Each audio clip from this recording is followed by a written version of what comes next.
Hello guys, maayong adlaw ninyong tanan og maayong hapon.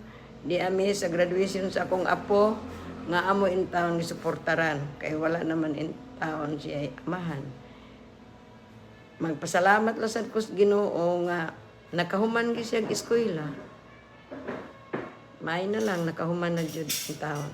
Kay bisag wa na siya amahan kay among anak usara ka buklaki namatay pa jud sa akong gikuha mas Ginoo. Tulo po na siya kabuhan nga namatay. Pero karon nakatapos din siya sa pag-aral. Palihog sa daghang kaayong salamat ug palihog pag-subscribe sa akong channel, Lola Ibelia. Salamat.